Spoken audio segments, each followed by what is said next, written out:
about that, and so I'll let you. I am going to take a picture of you guys sitting. Yeah, and then we'll take a group distance photo. All right, okay. Everybody okay? Yes, we're good. Perfect, awesome. Welcome, friends, to the second Leadership Connect Inclusivity Task Force panel. My name is Jared L. I am the co-chair of Leadership Connect of West Central Indiana. And I am one of the ones that put together this Inclusivity Task Force and helps the group that you see here in front of you today. Before we get started, real quick, I just want to kind of thank a couple people that were really important in putting this together. Jessica Brown from, excuse me, I've got to bring this up real quick. Special thanks, yeah, Jessica Brown from the Director of Development for Mental Health America in West Central Indiana, and Jordan Lau, Executive Director of Terre, Haute Human Relations Commission. So thank you both for kind of putting this together, getting our members here today, and putting this panel together for Leadership Connect. We really appreciate that. Also, Mayor Duke Bennett is here and watching from the back here, so thank you, Mayor Bennett, for coming by. And thank you to the Terre Haute Chamber of Commerce for putting this together for us, setting up the Zoom meeting and giving us the space. We do really appreciate it. Real quick, the Inclusivity Task Force, just so everyone knows, the Inclusivity Task Force was created to give voice to underrepresented groups in the Wabash Valley, listen to their stories, and give them a seat at the table here with Leadership Connect and the Chamber of Commerce and within the Wabash Valley. We created the panels because we had a lot of individuals who were interested in getting involved with the Inclusivity Task Force somehow, and we found that a lot of the individuals that wanted to be involved with the Inclusivity panel wanted to share their stories. And so we wanted to find a way to do that and discuss their stories in the Wabash Valley and discuss their experiences while living here. And so that's why we have these panels that have been created for us. So for the panels, we have Trent Miles, the Chief Executive Officer at Terre Haute Boys and Girls Club. We have Dee Reed, Associate Vice President for Diversity, Equity, and Inclusion at St. Mary of the Woods College. We have Dr. Tiffany Reed, Director of the Charles E. Brown African American Cultural Center, and Michael Stewart, Director of Academic Affairs at the Osler Institute. So give me 1 second, I'm going to go take my spot, and then we will start with our prompts for our guests.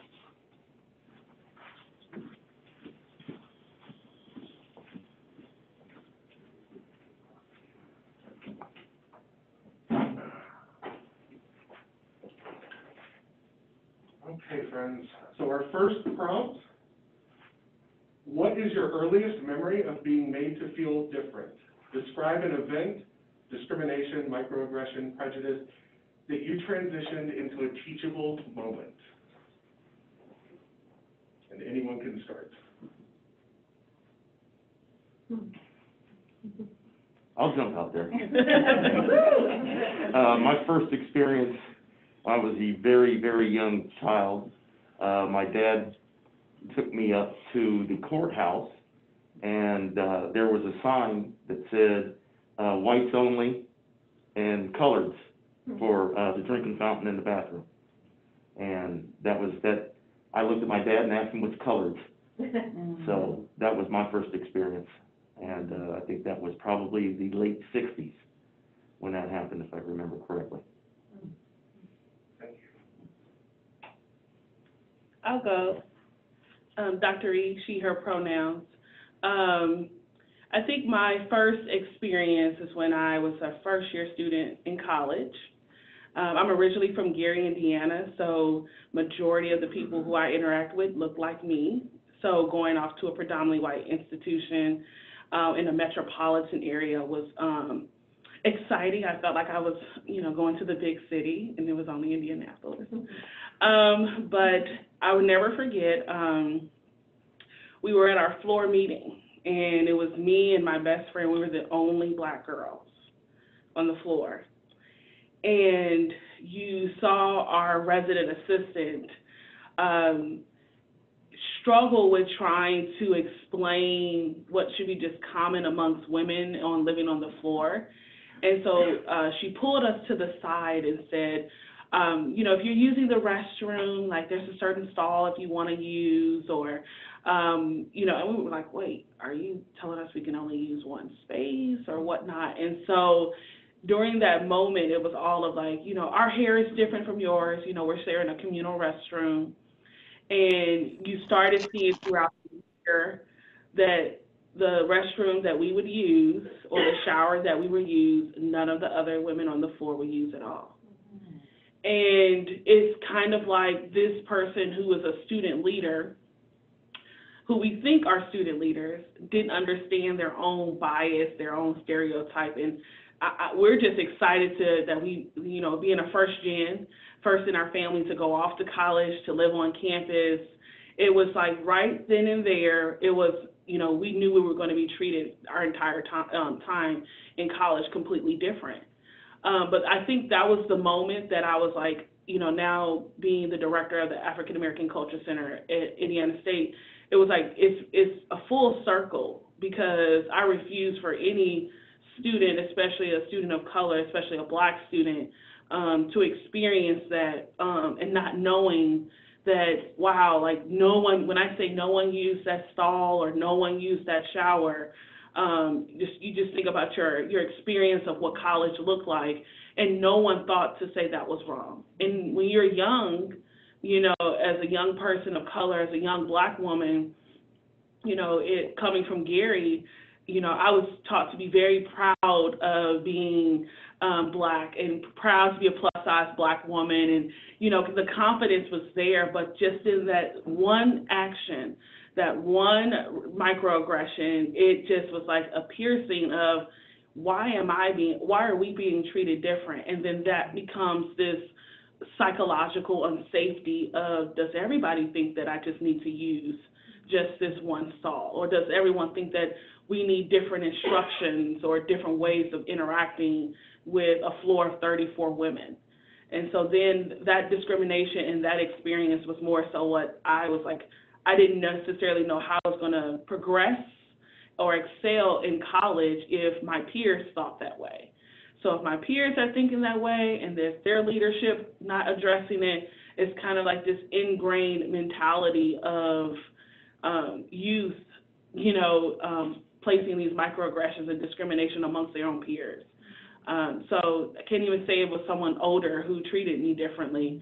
It was someone who was probably a couple years older than me in college, progressing to get their degree as well. So. My experience came as an adult, believe it or not. I'm originally from Chicago, and I grew up in an area where everyone looked like me in my subdivision, in my elementary school, and in junior high, and in high school. Then I was in an integrated high school. Went to Northern Illinois University for a couple of years. Never had a racial experience until, honestly, I moved to Terre, Haute when I was married. My husband and I were looking for a home. We found a home that we wanted to purchase. The person who was selling the home was selling it by owner, first mistake. We toured it, the family was wonderful. We were going to come back. I was coming back the next day with the deposit money. We were totally sold on the home. The next day I arrived with my deposit money in hand, and the gentleman barely opened the door, and he said, "You have to leave right now." So I'm totally confused. I'm not understanding what's going on. I questioned it, of course, and he says, "My neighbors saw you and your husband here last night. I can't sell the house to you. They threatened my wife." This is an older couple. They were several years older than us. At least, they had at least been in their 70s, early 70s. This man was terrified. He was terrified. I was angry.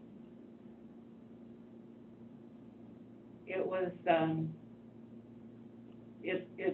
a devastating experience. And it became even more devastating when I left there, I mean, the man was really, literally begging me to leave because he didn't want anyone else to see that I was there. And I went to tell my husband what had happened. And of course, he was angry. And our conversation progressed to the point where I said, I'm originally from Chicago. I've never experienced any of this before. Perhaps you and I are a mistake here. I cannot continue this for the rest of my life. If this is the community that we are dedicated to forever, I'm not sure that this is the right place for me. So while some people might say, well, that's just an isolated incident and you'll just get over it, it was more than that. It was far more than that. It was, are we ever going to be accepted here? We had a child at this point. I was obviously concerned for his safety as well. But it was an eye-opening experience that I then had to come to grips with what I wanted my life to be like and how I wanted to progress from that point.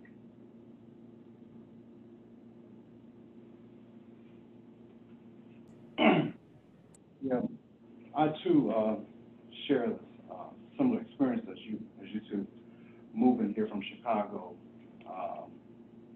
in the early '90s. I was in high school, my second year of high school. I finished high school in Chicago. So I moved from an all-boy, all-black high school in Chicago. So imagine that, coming here to finish high school at South High School. It's a small high school, less than 300 all boys, and going to South where it's probably 2,000 students. So it was a little different for me.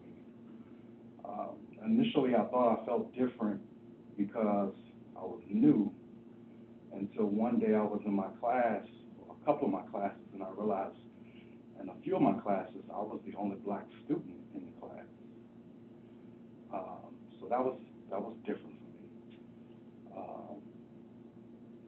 And it, the first year I was here,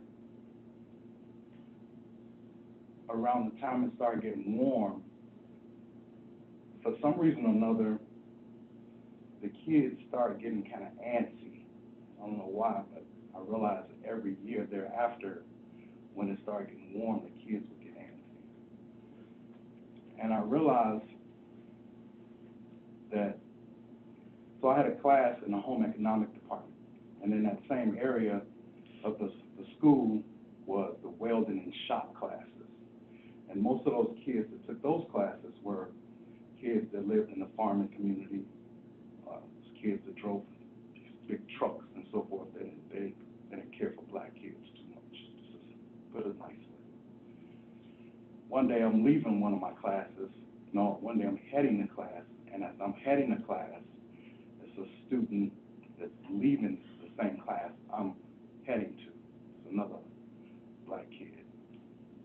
And as he's coming back and I'm going, he says, warning me, they're back there calling, they call me the coon and the N-word.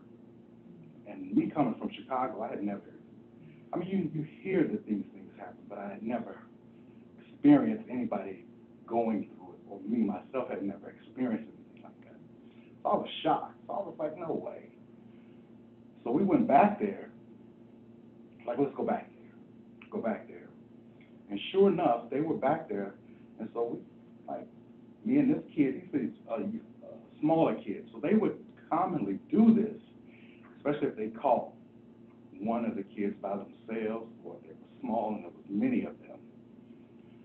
So we went back there, and we confronted them and said, you guys being disrespectful back here, y'all dressing this guy like that?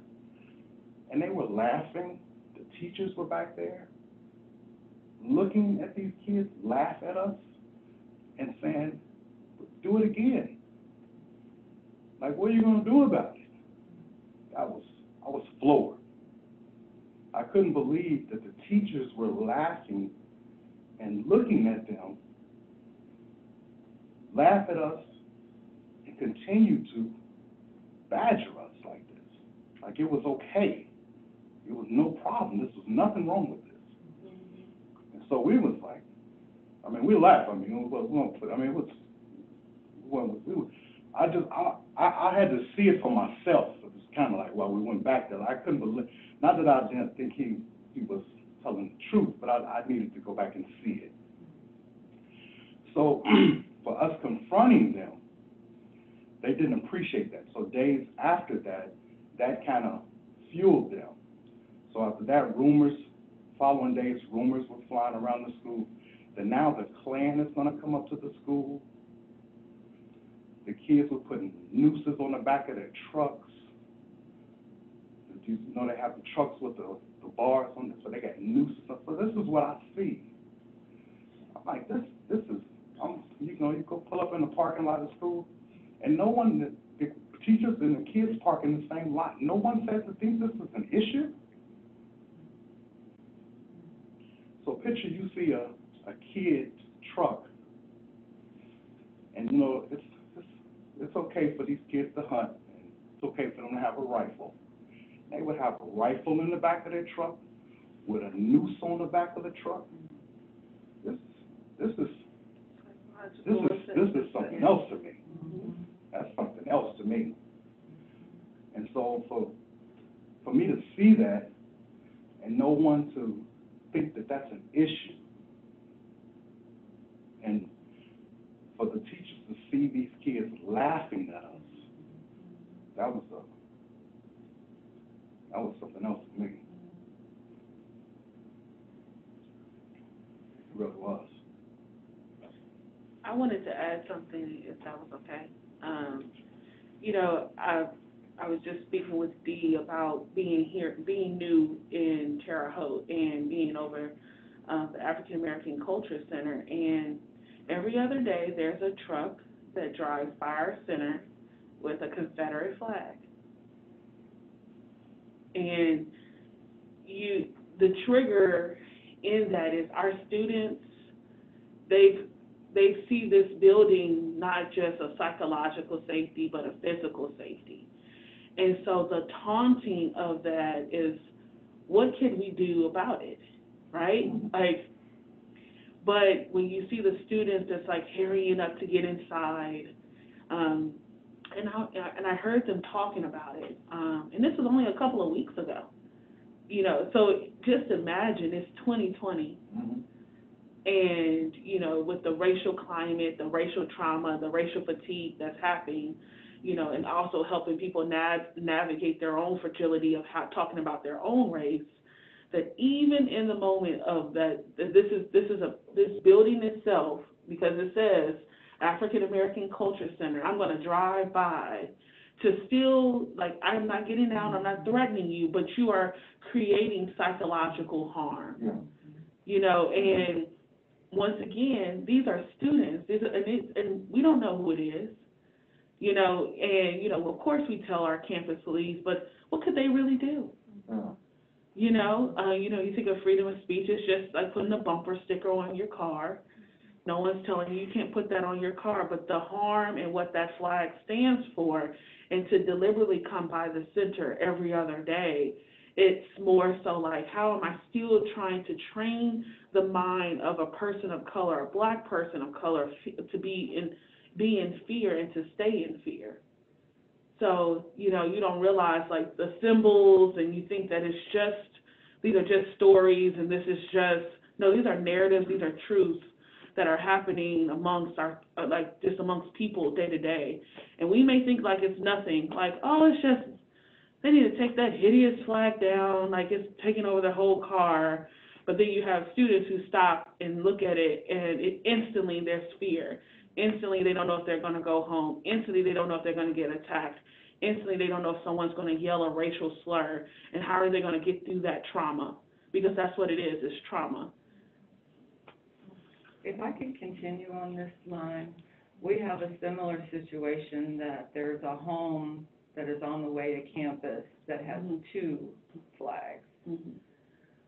It has become a big problem, of course, with recruiting, that people of color and their families are driving by this home and they're getting a signal that perhaps my son or daughter is not going to be safe in this community.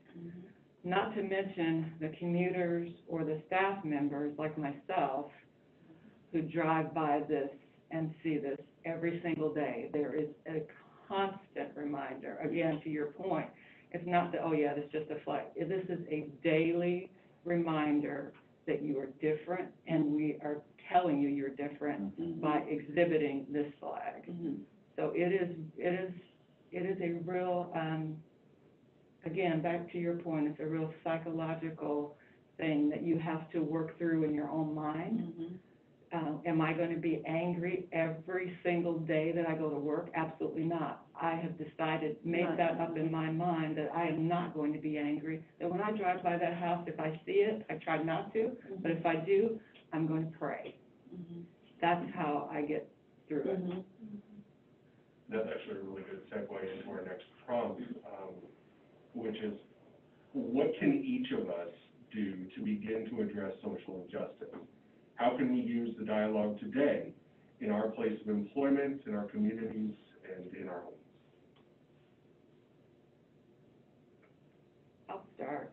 I say within the businesses, we have to take a look at not having people fit the organization, but have the organization to fit all people. That we need to look at our hiring practices, that we need to look at our search committee practices, our board appointments. Have we trained these people in implicit bias? Have we provided them with the appropriate questions to ask or not to ask? We need to remove these institutional barriers first and foremost in our businesses, and we have a responsibility to do that. We also need to then empower first-line managers that this is not an add-on. Inclusion and diversity is not an add-on. This is a natural part of your managerial responsibilities. I was going to say, outside of my role, I'm a diversity, equity, and inclusion consultant. And so I work with a lot of companies, health companies actually, out of St. Louis. And one of the things that I always tell companies and about their communities is the 3 H's. Is your company hurting, harming, or hindering individuals? And most people are like, what do you mean? Does someone feel harmed coming to work? You know, do they feel like you're intentionally hurting them and they're going through this psychological unsafety?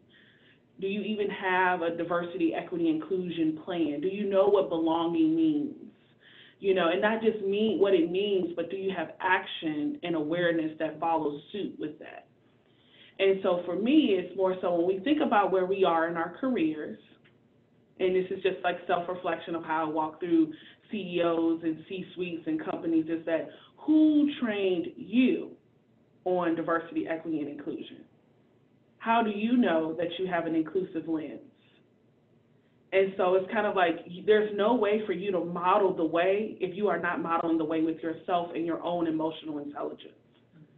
So how do you feel? Do you get agitated when we bring up the word diversity or equity or an inclusion? You know, do you twitch a little bit when we talk about white supremacy and white privilege and microaggressions and implicit? What happens with your body and who you are when we bring up the information? Because if you can't recognize that, there is no way that you can hold somebody accountable in your company to be even more inclusive if you are not personally taking the action steps to know, have you hurt, harmed, or hindered an individual in your workplace? We spend majority of our hours of our days at work, right? So, and to me, it's a cycle. So if I'm at work and I'm attending a professional development conversation around diversity, equity, inclusion, did I go home and have that conversation with my family? Do I have that conversations with my friends, my peers? Am I engaging in uncomfortable conversations that I would normally not do? And then am I bringing it back full circle of like, what is my involvement in the community outside of what I believe is normal? And so, and that's just being comfortable to say, you know, I'm a white woman, I live in this particular suburb, and if you can't even self-identify your own identities, there is no way you can model the way for somebody else to do the same. So I always say what I coach people through is the self-work, your homework, and what you're doing, what's your continued work. And that's an ongoing cycle. It's ongoing. Because these experiences that people are having is day to day. You know, you may have thought like, oh, that incident, all of us had a quiver, and I'm a facilitator, but all of us had a moment of, when we were sharing our narrative, you didn't hear that hurt, you not hear the pain that's still there. Regardless of us thinking that we have moved past it, it's still a hurtful experience that we are constantly going to hold on to. And so for me, everyone has experienced some type of pain of an exclusivity. And so for me, it's finding that commonality, especially in the workplace, of like, it should be woven through the entire work experience. And so, and not necessarily just a checkbox.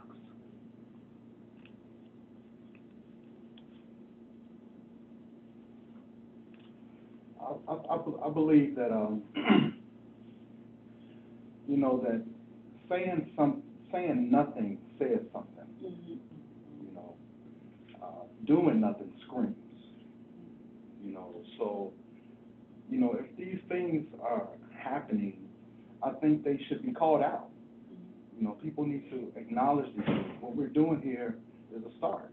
Mm-hmm. You know, if these things are happening in your family, it should be called out. Acknowledge these things. These, like we said, that we found these things. No one found an issue with these things that we were seeing and experiencing. Mm-hmm. That's an issue. That no one seen that it was a problem. That's the problem. That no one seen that it was a problem. It's still happening to this day. That no one sees that it's a problem. A quick story. My daughter works at one of the Walmarts here in town, and in the wake of the George Floyd's murder, we were selling the Black Lives Matter mask at our boutique. And so she was wearing one of the masks to work. And so me knowing the community, Mm-hmm. I asked her, I said, baby, so did they say anything to you about wearing the mask to work? She said, no. And so I didn't say anything, just because she was innocent. I didn't want her to feel any type of way. I wanted her to express herself. And so a couple of days later, she texted me and said, guess what? I said, what? She said that they want to promote me and move me to the pharmacy and give me a raise. I said, well, that's amazing. She said, but they asked me if I could not wear my mask. I said, oh. So I said, you see how they do that? She said, they said that, well, the customers that come to the pharmacy may find it a little bit more offensive than other customers. I said, okay. She said, so what should I do? So I said, based on my previous experiences, nothing you can do about this. Mm-hmm. And I always teach my kids, you know, you want to comply. You want to do the right thing, especially when you're expected to. That's a bigger, that's work. Mm-hmm. You know, you on their time, their property, do what they expect you to do. When you get off work, off their property, wear your mask, do what you want to do. Mm-hmm. Not only that, but you need to continue to take care of yourself, take care of your child. Mm-hmm. And so I said, not only that, but honestly, Walmart's bigger than this thing. We can make a fuss if we want to, but to be truthful, Walmart is bigger than this. So my oldest son and his wife found out that they asked her if she would not wear her mask while they were asking, wanting to promote her, same time. So my oldest son's wife, she's a young lady, she's white. They looked on Walmart's website and realized that Walmart were advocates of racial equality. We're advocates of creating an environment to allow their associates to express themselves in the wake of what was going on. They decided to call their corporate office and let them know that the Terre Haute Walmart didn't get the memo. 2 days later, the manager at Walmart said, it's okay, you can wear your mask. if they hadn't decided to handle that situation the way they did, then nothing would have changed. This Walmart would have decided to do just regardless of corporate policy, they was gonna do what they wanted to do, you know? So again, it's a way you can do things, but again, to say nothing says something. You know, we have to continue to do something, continue to say something. If it's your family members, these kids, like I said, these kids, the way they live, they probably don't know no better. They probably was raised that way and don't even realize that's the way they think. But now, it needs to be called out in love. If it's in a corporate setting, it needs to be called out professionally. These things need to be implemented. Because if it don't get started, it's not going to change. That's where we start. I have a completely different background than the people sitting up here. They're more education. I'm born and raised here in Terre, Haute, grew up here, was born into, I'm from a biracial family. My dad was black, my mom was white, is still alive. Never met my mother's father because when she married a black man, he disowned her, so I never got to meet my grandfather on my mom's side. So I've dealt with this for many, many, many years from within and within the community. So when they were talking about the Terre Haute community, I can understand. But I've been in an athletic, I'm not in the CEO world and in the education world. I grew up for the last 34 years in an athletic environment with football, where one of my first interviews for a job was that they wanted to hire me, but they were only allowed one black coach on the staff at a time. So John Thompson, the former coach, God rest his soul, from Georgetown, Floyd Keith, Marvin Lewis, they all started the Black Coaches Association. And so that's how we dealt with it, educating people, because then it grew from only one black coach on staff at a time to two. And then all of a sudden, boom, now there's a lot more. Still not equal, but what they did was go out and educate administrators, presidents of universities, athletic directors, on how to properly hire people. And then it got to the point where you get hired, but you were hired for a reason. You weren't hired for the X's and O's. That's why there's so few African-American coordinators or quarterback coaches. You were there to recruit. You weren't there to do the X's and O's and get the job to be promoted. You just had your role on staff. I always found it funny, for 18 years I recruited Southern California, and all my buddies that were white, they got Orange County and Santa Monica and Riverside to recruit. I got Compton, Watts, I got the inner city, you know. So that's how it's gone in the profession that I've been in. And what they did was they just educated us and tried to educate the athletic directors, tried to educate presidents on the hiring system. And it's changed a little bit, but it still really hasn't.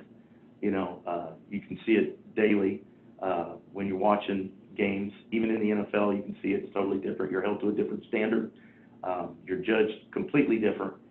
But they try to put you into a role. But until you educate the people that are doing the hiring at places, and that dynamics change. Once you start getting African-American presidents, African-American athletic directors, African-American people that are the major boosters, okay, then things will change. But it's just been, it's different. I see it now more so than I did. It doesn't affect me like I didn't have the shock of moving from Chicago to Terre Haute. I already knew, you know.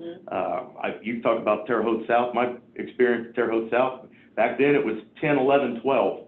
It wasn't 4-year school. It was 10, 11, 12. 1979, first game, I'm starting varsity as a freshman. As a sophomore. No one did that other than Cam Cameron. So I'm feeling pretty good about myself. And one of the cheerleaders, a redhead cheerleader, and I started liking each other and holding hands walking down the hallway. And when my head coach, Bob Clement, pulled me in and said, "Oh, no, you got to be careful. You don't do that. We can't do that here."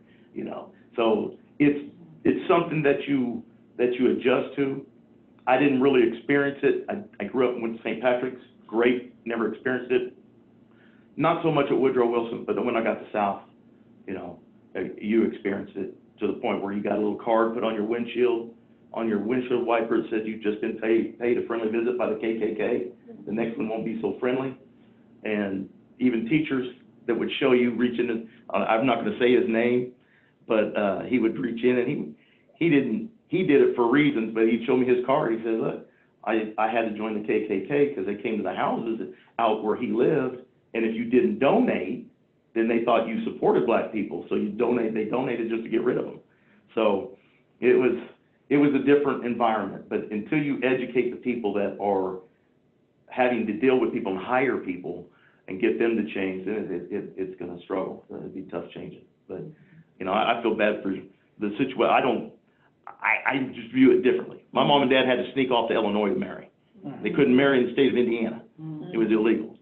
So, but we were taught in our family, never see color. I was raised by a man that he didn't see it. It didn't bother him. So sometimes it was a shock to me because like, that's not what my dad, we don't even look at it. I never looked at anybody in color, you know, but I became the head football coach at Georgia State University not too long ago, have a fundraising event, and Ron Hunter, the basketball coach, and myself were the only two African-American head coaches at the university, and the biggest booster that they had there walked right up to us both, reached out his hand and says, nice to meet you, I'm a Confederate.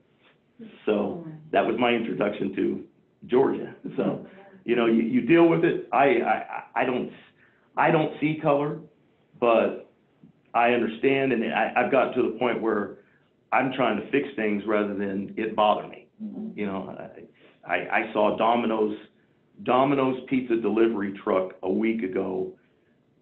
It was a pickup, you know, they use their own vehicles, put the sign on top, and he had this Domino's pizza sign on top, Confederate flag in the back of the pickup truck, Confederate flag on the front, and Confederate flag hanging from the rearview mirror. And I have a daughter that about wanted to climb out the window and fight them and tear it up, and it didn't hit me the same way.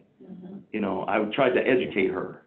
I was like, you know, freedom of speech, but, you know, this is what they're trying to say. This is what they stand for. So I'm trying to educate them.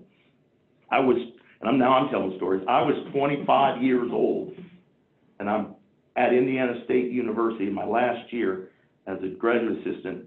I go to a place to meet a guy named Craig Schaefer, and me and a couple other buddies go into a place called the Wagon Wheel, and the bartender looks at me and says, come on, Trent, you know we don't serve the N-word in here.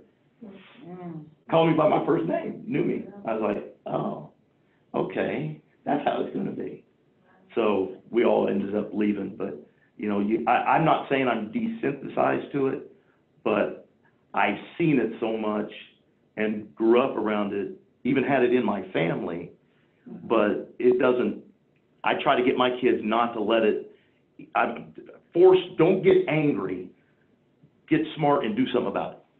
And if we don't change the way people are hiring and doing things and with the search committees, with the boards, with the athletic directors or the presidents, then it'll never change.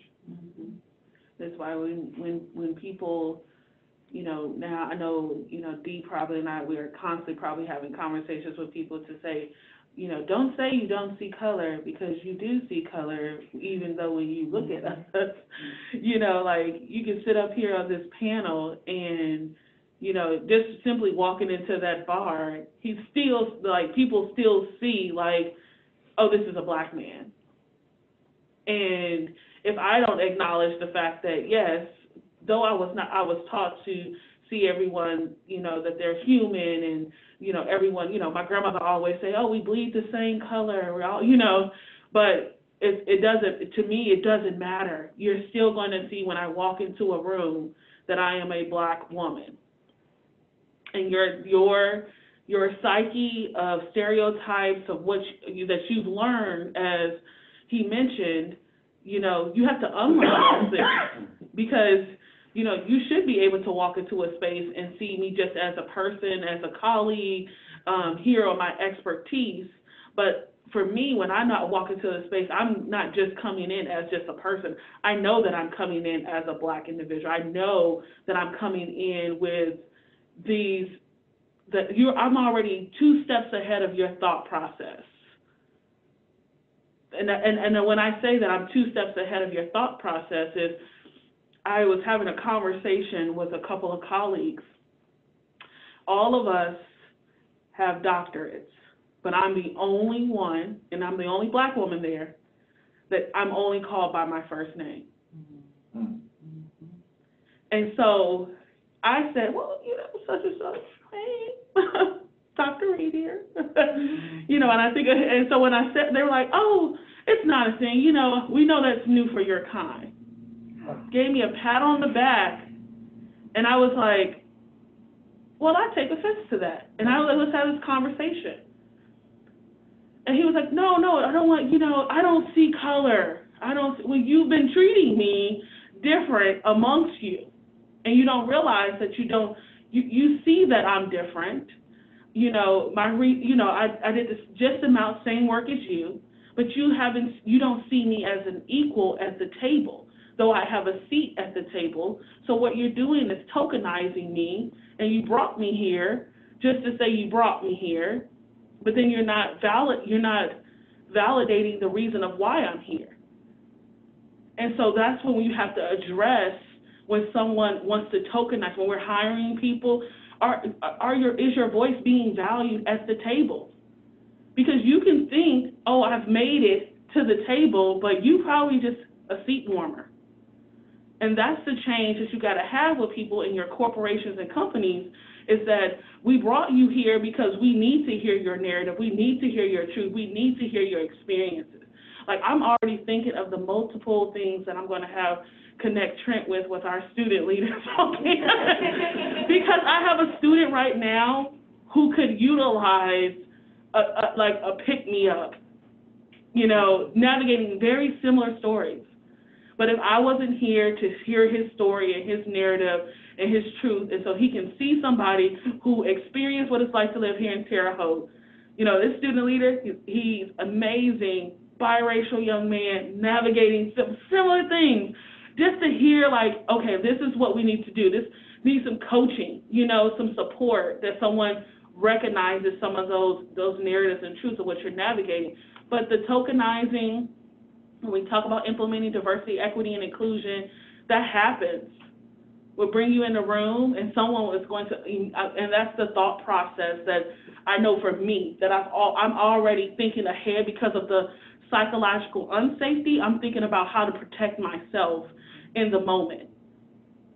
So my mind is already thinking about, okay, does this person see that I'm this Black woman and this, and I'm going through all of those narratives and how I'm going to interact with you, because I'm also trying to navigate what you may feel unsafe about me. So it's a twofold of what us as professionals do on a day-to-day. We're working like twice as hard, code switching, navigating microaggressions all at once, and still trying to navigate our day-to-day work.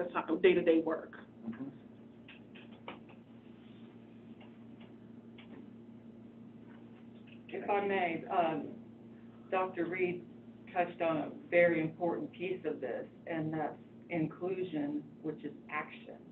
That's where the work begins. While she's at the table, the inclusiveness was not received by her colleagues. So the real work, while we do all these things to improve our hiring process, the real work is in the action and inclusion, to show that you are and truly valued for your identity, for your unique qualities, and for your contributions to the organization. So that's where the work begins. It just doesn't end because we walk through the door. That's where it starts within your immediate work group, within the entire organization. Thanks, Rosie. We got one more for you. What do you believe are the next steps for us as individuals and us as a community?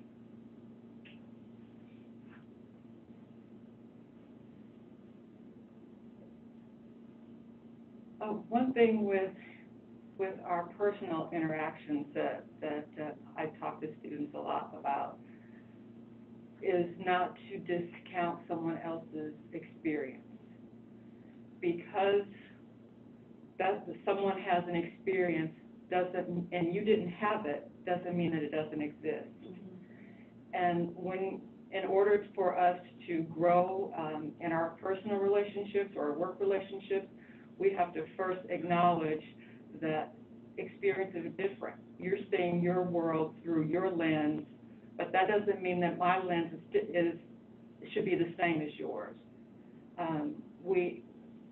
Just because we are in the same organization doesn't mean that I need to assimilate and be exactly like you. That's why we're all here. That's because we want diverse opinions and diverse thought in order to move our organizations forward. We don't want everyone to be like us and to think like us. That's not going to move anyone forward.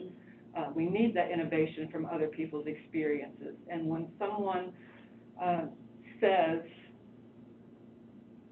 this is different because I'm not white, that needs to be believed. That needs to be believed. You can't, there's no point to say, really, aren't you just being a little too sensitive? Is that really how it happened? I was there. It didn't feel that way to me. Why would we as individuals try to change someone else's story? That's not up to us to do that. This is all about humanity at its core. See me for who I am. See me as a Black woman, because that is part of my identity. Recognize it. I recognize it. I'm very proud of it, but that's part of who I am. But don't discount someone else's experience because it is not the same as yours. I would also say, for me as a community, I had an experience a year ago where I spent a majority of my career trying to not just help people, and especially my white colleagues, understand, diversity, equity, inclusion from my lens as a person of color, as a Black woman. But that conversation is not just for my white colleagues. That's for everyone. Because I've experienced someone who may look like me weaponize my Blackness against me.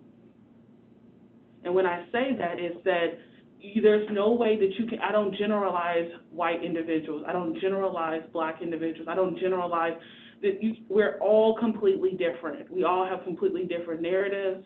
We all have different walks of life, different things that are part that make us similar as well. But if we are not all talking about how we show up from a diverse lens, like, I want to hear about your background. I didn't grow up in a rural city. Can you talk to me about, I grew up in the city. I want to learn not just about, I don't want you just to learn about my Black experience. I want to learn about your experience as well. And that's the whole part of the inclusivity aspect. It's for you to understand that you have weight in the conversation too, because that's where you're going to be able to reflect on what you learned, to realize that you're going to have to unlearn some things when I'm sharing some of my experiences as well. All of us are students every day, regardless of what degrees or where we're all learning every day, every interaction. And if you've gotten to a place where you feel like you know it all, that's exactly why you should be in spaces, because you don't know it all. We're still trying to navigate so much, and we're expecting for it to happen overnight. And it's not going to happen overnight. Change takes time. But the whole point is that you're still actively trying to change. I had to learn a lot from coming from Gary, Indiana, about my interactions and my experiences of being around people who are only just like me. Because we may all identify as Black, but we are all completely different. And so, an understanding that our truths are our truths, and we're going to be completely different in explaining that. But this is not the opportunity when you're understanding diversity, equity, inclusion to think that it's a template of what Black looks like, or it's a template of what white looks like, or there's a template of what things look like, and you're just trying to fit into that template, where to me is that everyone should be fluid in their identity, fluid in understanding and wanting to know even more about somebody else's identity and where they are. And we're going to be on completely different levels. I had a challenging conversation with a colleague who looks like me, who does the work that I do, to say, you know what, hey, from an inclusive intersectionality perspective, you should use your pronouns. And she was like, what? I was like, it's not just about being Black in the space. I'm thinking about, you know, trans lives, our queer LGBTQIA plus community. You know, are you asking about accessibility in spaces? We have to think outside of just race. And for me, as someone who's Black, a person with a disability, someone who values inclusivity and intersectionality, is that it took me a while to even get there, right? So if I can keep pushing myself out of my comfort zone and learning and challenging myself, being a part of so many underrepresented populations, I expect that from everybody, not just, you know, my peers. I expect that from every human being, because it goes back to humanity.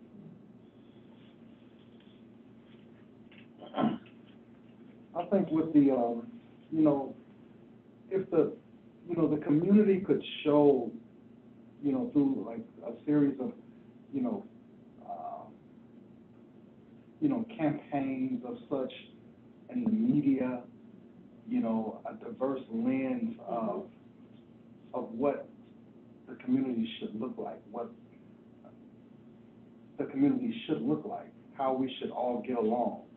Like if they showed an image of multicultural people together, like the Chamber of Commerce, if they did a campaign and did this to the business community, just like you do a campaign, like you could do a campaign for the COVID and show everyone wearing masks. And in that campaign, everyone wearing masks, show the diverse people wearing masks, you know, of all race, all genders, you know, and ran this in billboards. People would see this subtly, see this, you know, and see that this is what your community looks like, what your community should look like. And not only that, they would see that they should be wearing masks also. But, you know, different things like that. People need to see what the ideal community should look like, and they don't even realize that they would be getting that message. You know, different things like that. So, you know, it's a tough question, but I think it's something that can be done. But I think, you know, different things could be done subtly, and people could pick up messages without even realizing it. And like we said, it's not an easy thing to unteach people how they've been taught, you know. But I think we could really focus on younger generations because they haven't been taught as long, like these kids in high school and the kids in school, the colleges and so forth.